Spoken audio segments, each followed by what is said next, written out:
All right, big news coming in here. Prime Minister Narendra Modi on Tuesday announced the conclusion of the free trade agreement with the United Kingdom along with a double contribution convention.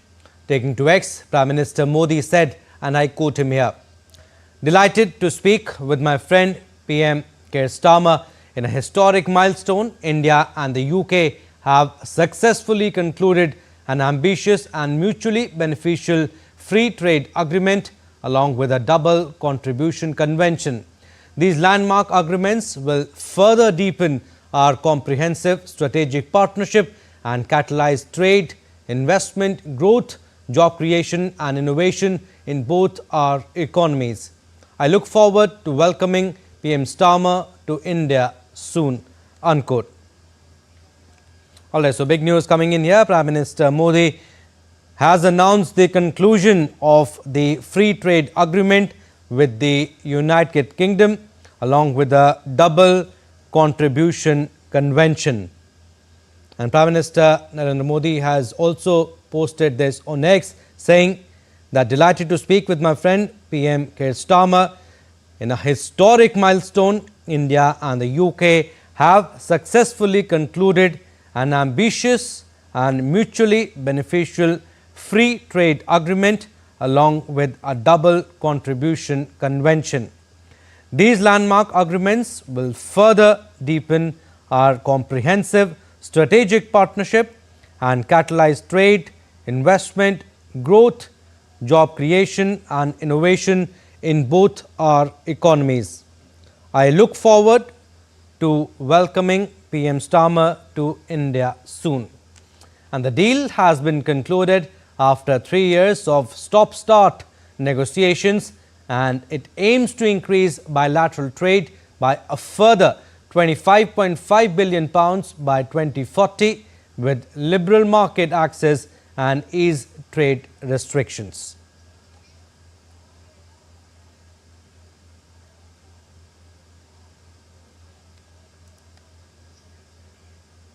All right, we'll go across to DD India, Shubhendu Ghosh. He has more information on this. Shubhendu, tell us how significant and how big is this deal? It's a very, very significant news for both the leading economies of the world, India as well as United Kingdom. Remember, we're talking about the fifth and the sixth largest economies in the world.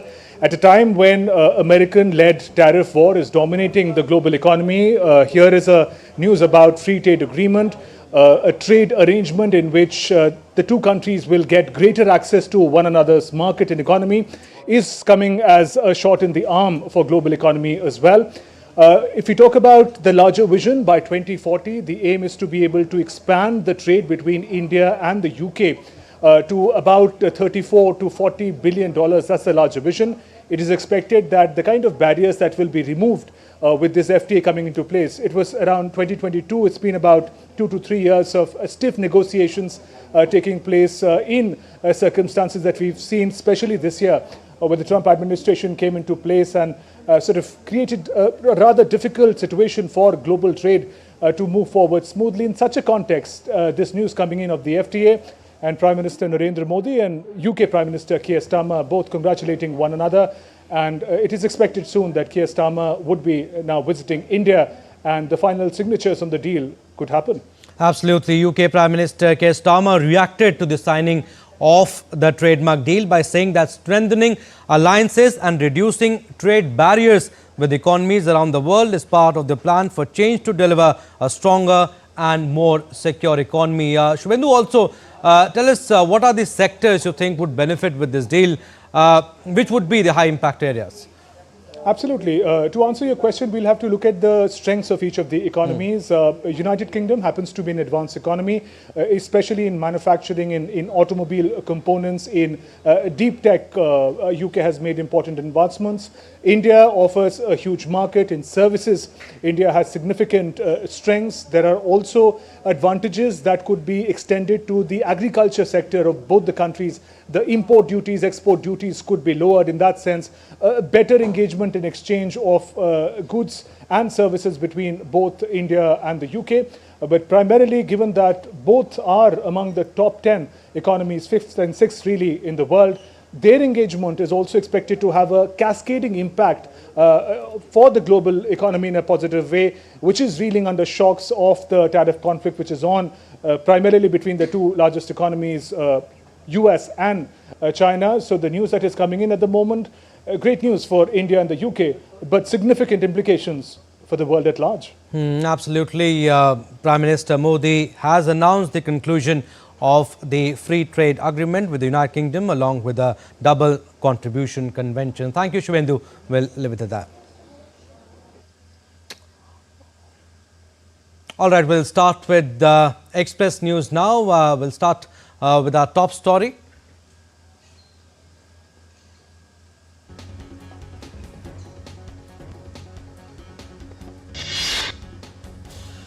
The United Nations Security Council came down heavily on Pakistan at a closed-door consultation over tensions with India. The members grilled Islamabad over Pakistan-based terror group Lashkar-e-Taiba's involvement in last month's Pahalgam attack. Pakistan's attempt to internationalize the situation failed, with the members of the global security body flagging Pakistan's nuclear rhetoric as an escalatory factor.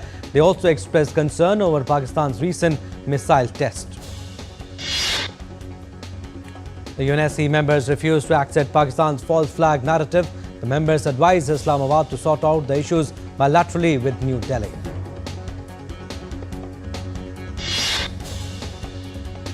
UN Secretary General Antonio Guterres has said he understands the feelings following the awful terror attack in Pahalgam and reiterated his strong condemnation of that attack. And speaking on the recent terrorist attack in India, Speaker of the US House of Representatives Mike Johnson expressed support for India in his remarks at the congressional briefing at the Capitol Hill on Monday. Prime Minister Modi met National Security Advisor Ajit Doval Tuesday morning amid heightened tensions with Pakistan after the Pahalgam terror attack. This is the second time the Prime Minister has been briefed by the NSA in the past 48 hours, and it comes a day before state governments will conduct mock security drills.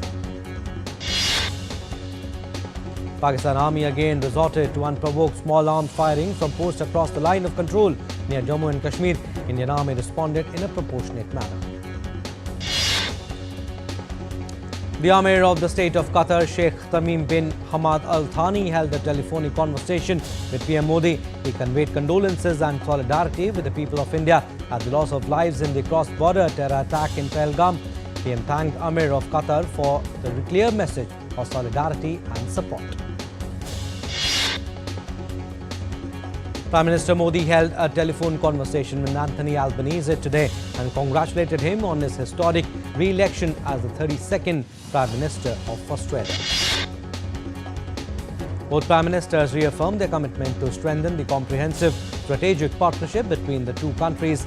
They noted that in its 5 years, the CSP has been robust cooperation developing across a diverse range of sectors. Addressing the gathering at the launch of Global Access to Talent from India, External Affairs Minister Dr. S. Jaishankar said that India needs to pay attention to opportunities beyond borders. Speaking on global access for Indian talent, EAM, Dr. Jaishankar said that several major countries around the world have expressed an appetite for the skilled workforce of India.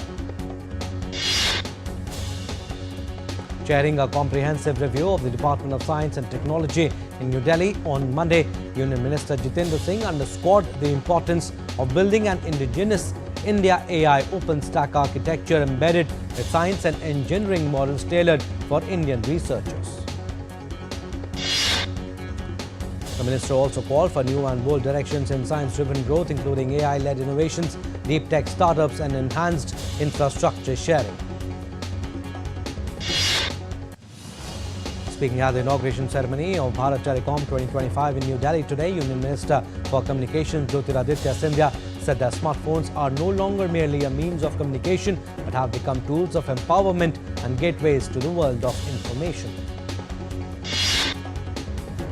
The minister also mentioned that India has emerged as the second largest telecom market in the world. He noted that the country has reached 1.2 billion mobile users. Communications Minister further highlighted that the number of broadband users has surged from 60 million users a decade ago to over 950 million today. He also noted that internet users have increased from 250 million to 970 million.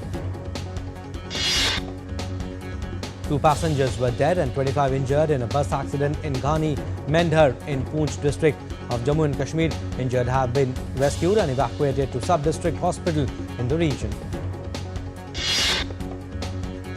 A report by the New York Times said that India's wind and solar capacity has nearly doubled in the past 5 years, making it the world's third largest generator of electricity from renewable sources. Indian equity indices ended on a negative note on Tuesday. At the close, the Sensex was down by 155.77 points at 80,641.07. The Nifty ended down by 81.55 points at 24,379.60. Indian rupee ended 19 paise lower at 84.43 per dollar on Tuesday against Monday's close of 84.24. Gold futures maturing on June 5 are priced at rupees 96,770 per 10 grams on the multi-commodity exchange. The micro, small and medium enterprises sector in India presents a significant lending opportunity due to a credit gap of approximately rupees 28 lakh crore, according to a report. China's services activity expanded at the slowest pace in 7 months in April, with new orders growth slackening from March, a private sector survey showed on Tuesday. ChatGPT maker OpenAI will remain under the control of its founding non-profit board after abandoning a plan to split off its commercial operations as a for-profit company. Dutch healthcare technology company Philips has cut its profit margin forecast for 2025, citing a net impact from US tariffs of between 250 and 300 million euros. Ford Motor has suspended its annual guidance because of uncertainty around Trump's tariffs, saying the levies would cost the company about $1.5 billion in adjusted earnings before interest and taxes. US meal delivery firm Doordarshan will buy British rival Deliveroo for $3.85 billion, the company said on Tuesday, as they look to expand their reach and take on competition. In an unexpected setback, German Conservative leader Friedrich Merz failed to reach a majority in the first parliamentary vote on Tuesday. Merz needed 316 votes to secure a majority, but won the backing of only 310 MPs in the first round. The lower house of the German parliament, called Bundestag, now has 14 days to elect Merz or another candidate chancellor with an outright majority. Merz's Conservative Party had formed a new coalition with the Social Democrats. Russian officials announced that their air defense unit destroyed a swarm of Ukrainian drones targeting Moscow for the second night in a row, prompting the closure of the capital's airports. Russian President Vladimir Putin on Tuesday discussed the progress talks between Iran and the United States with Iranian President Masoud Pezeshkian. Putin said Russia is ready to facilitate dialogue between Iran and the US to reach a fair agreement. The Kremlin said they also discussed bilateral relations, including the development of major energy projects. The Israeli military said it carried out airstrikes against Yemen's Hodeidah port on Monday, a day after the Iran-aligned Houthis fired a missile that struck near Israel's main airport. A senior Hamas official said on Tuesday that the group was no longer interested in truce talks with Israel. Rather, the world must pressure the government of the Israeli Prime Minister Benjamin Netanyahu to end the conflict in Gaza. Israeli Prime Minister Benjamin Netanyahu arrived at the Tel Aviv District Court on Tuesday to testify in his corruption trial. Netanyahu was indicted in 2019 on charges of bribery, fraud and breach of trust, all of which Netanyahu denies. Canadian Prime Minister Mark Carney is in the United States for a high-stakes meeting with Donald Trump. The White House visit comes just a week after Carney led the Liberals to their fourth consecutive election victory. US President signed an executive order that aims to reduce the time it takes to approve pharmaceutical plants in the country as part of new regulations to encourage domestic manufacturing. Several cardinals were seen walking towards the Vatican on Tuesday to attend a general congregation meeting on the final day before the start of the conclave. The Secretive Assembly will begin on Wednesday in the Sistine Chapel, where only about 133 cardinals who are under the age of 80 will be allowed to enter to vote for the next leader of the 1.4 billion strong Catholic Church. Romania's Liberal Interior Minister Kathleen Predoiu became interim premier on Tuesday. The presidency announced a day after the Prime Minister's resignation deepened political tumult in the EU nation. Britain's GCHQ spy agency released documents revealing its role in sharing the news of the imminent end of World War II in Europe, a piece of information that its staff, among the first to know, kept secret until the official announcement. The documents were published on Tuesday as part of a series of nationwide events in Britain commemorating the 80th anniversary of Victory in Europe Day, which marks the date that the unconditional surrender of Nazi Germany took effect in 1945. The winners of 2025 Pulitzer Prizes, the most prestigious awards in American journalism, were announced on Monday. Reuters won the Investigative Reporting Prize for a series of stories that penetrated the international trade in the chemicals used to make fentanyl. Other winners included the New York Times, which won 4 Pulitzers, and the New Yorker magazine, which won 3, largely in recognition of their coverage of overseas wars. Colombian authorities said Monday they had captured more than 200 members of the country's biggest drug cartel, which is accused of murdering 24 security force members in the past month. Cochabamba city in Bolivia is struggling with piles of uncollected garbage as the region enters its second consecutive week of conflict over waste disposal.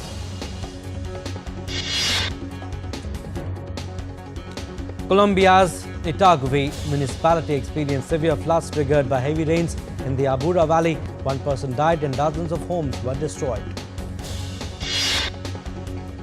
An Omega block pattern over the United States is expected to bring prolonged rounds of thunderstorms and showers, posing a flooding threat across U.S. The southern plains and northeast U.S. will continue to receive extensive showers and hefty thunderstorms, with flooding events expected in the mid-south as storms intensify on Tuesday. 10 people died across India's Andhra Pradesh due to untimely heavy rainfall accompanied by strong winds and thunderstorms. Andhra Pradesh's Chief Minister Chandrababu Naidu directed officials to release ex gratia to the families of their deceased and expedite compensation to affected farmers by Tuesday evening. India Met Department has issued advisory for continued rain and thunder showers in Andhra Pradesh till May 7 with an orange alert for Telangana. IMD has issued a yellow alert in Delhi for thunderstorm accompanied with lightning and strong surface winds for Tuesday. Amid ongoing heat wave, hot and humid weather is likely to prevail over Gangetic, West Bengal and Odisha, while Gujarat receives an advisory for heavy rainfall. Rainy weather to prevail over parts of northeast India, specifically in Assam, Meghalaya and Arunachal Pradesh over the next 7 days. Amid continuous rains in Himachal Pradesh, IMD has predicted heavy rain, hailstorms and thunderstorms across the state for next 3 days. Cannons echoed through Mexico City on Monday as residents reenacted the Mexican Army's victory over the French 163 years ago, popularly known as the Battle of Puebla. Mexicans marked the 94th edition of the tradition with people lining the streets to watch participants dressed in period costumes and recreate the battle and fire cannons.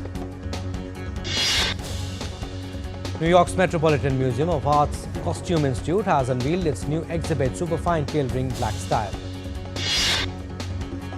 The space showcases the cultural and historical examination of black style over 300 years through the concept of dandism, using an essay from Zora Neale Hurston as inspiration. Formula One fans were treated to an unusual sight ahead of the Miami Grand Prix on Sunday as lifelike replica cars made of Lego took to the circuit ahead of the race. The cars were created by a team of 26 designers, engineers and Lego builders based at the Lego Group's Kladno factory in the Czech Republic. General Motors' own Cadillac has unveiled its team logo ahead of its entry as the 11th team in the 2026 F1 season. A group of Venezuelan biologists and veterinarians are raising hatchlings of the endangered Orinoco crocodile and releasing them into the wild in a bid to prevent its extinction. Fewer than 100 adult Orinoco crocodiles remain in the wild in Venezuela, according to estimates. In tribute to the late Pope Francis, Rio's Christ the Redeemer displayed a photo of the pontiff. A Chewing Chow resident and a female ice climber have emerged victorious at an annual bun scrambling competition on the outlying island in Hong Kong. The competition involves scaling a 14-meter tower covered with 9,000 plastic buns, with points being earned based on how high up the buns on the structure. Saplings grown from seeds that survived the atomic bombing in Hiroshima have been planted at the United Nations headquarters. The Narmandak, a Mongolian calligraphy artist and cultural heritage bearer, is holding her first solo exhibition featuring around 30 works created on silk, crepe paper and papyrus. Andrew Liveris, chief of the Brisbane 2032 Olympics, has welcomed the appointment of former show jumper Michaela as the new chair of the Games Coordination Commission. The biggest event in Hollywood, Met Gala 2025, lit up New York City on Monday. The event was graced upon by various artists across different industries wearing extravagant outfits. Barbadian singer Rihanna stole the limelight of the event as she announced her third pregnancy. American singer Madonna returned to the Met Gala after 7 long years. She wore an all-white tuxedo by Heather Ackerman. Bollywood actor Shah Rukh Khan made his debut in Met Gala event on Monday. Indian singer and rapper Diljit Dosanjh also made his debut in the star-studded event in a traditional attire. Rapper and singer Bad Bunny has announced the schedule of his upcoming global tour starting from November in the Dominican Republic. The artist will visit 23 cities including Japan, Brazil and France. The tour will officially wrap in Belgium on July 22nd next year. Lyricist Javed Akhtar unveiled India's first artist-owned music platform Gungunalo on Monday. Actor Sunil Shetty's upcoming film Kesari Veer has been postponed from its original release date, May 16. The film will now release in theatres on May 23rd. Malayalam actor Mohanlal hit run continues as his latest release, Doordarshan, has crossed more than ₹160 crore. Sunrisers Hyderabad's IPL playoff hopes ended after the match against Delhi Capitals was abandoned due to heavy rain at the Rajiv Gandhi Stadium. With a playoff spot in sight, both Mumbai Indians and Gujarat Titans will clash in the 56th match of the IPL. South African fast bowler Kagiso Rabada will be available for selection for Gujarat Titans Indian Premier League game. The third day of the Khelo India Youth Games in Bihar is in progress with competitions across several sports underway. India will be eager to bounce back from its loss against Sri Lanka and confirm its spot in the final when it faces a struggling South African side in the Women's Tri-Series in Colombo. Former world number 1 Kidambi Srikanth along with Anmol Kharab and Unnati Huda will lead India's charge at the Taipei Open Badminton Tournament. India's top-ranked women archers Jyoti Venom and Deepika Kumari will lead the country's challenge at the Stage 2 of the 2025 Archery World Cup in Shanghai. Tech Mahindra has partnered with Fable to launch the Mind Master Book Club inspired by Grandmaster Vishwanathan Anand's best-selling book. Yao Xintong became the first Chinese player to win the World Snooker Championship with a victory over Mark Williams at the Crucible Theatre on Monday. Top-ranked tennis player Jannik Sinner was treated to a stadium filled with nearly 5,000 fans for his first practice session at the Italian Open on Monday. In the latest ATP rankings, Jack Draper jumped to the 5th spot, replacing 24-time major winner Novak Djokovic. Casper Ruud jumped 8 spots to return to top 10 courtesy his maiden Masters title in Madrid. Barcelona manager Hansi Flick confirmed that striker Robert Lewandowski has been declared fit to return from his hamstring injury. AC Milan secured a 2-1 victory over Genoa in the Serie A clash. The rapid second-half turnaround was driven by Rafael Leao's equalizer and an own goal from Morten Frendrup. Former Argentina defender Luis Galvin, a member of the team that won the 1978 World Cup, passed away on Monday at the age of 77. Well, that's all we have in this edition of Express News. Just stay tuned for more news and updates.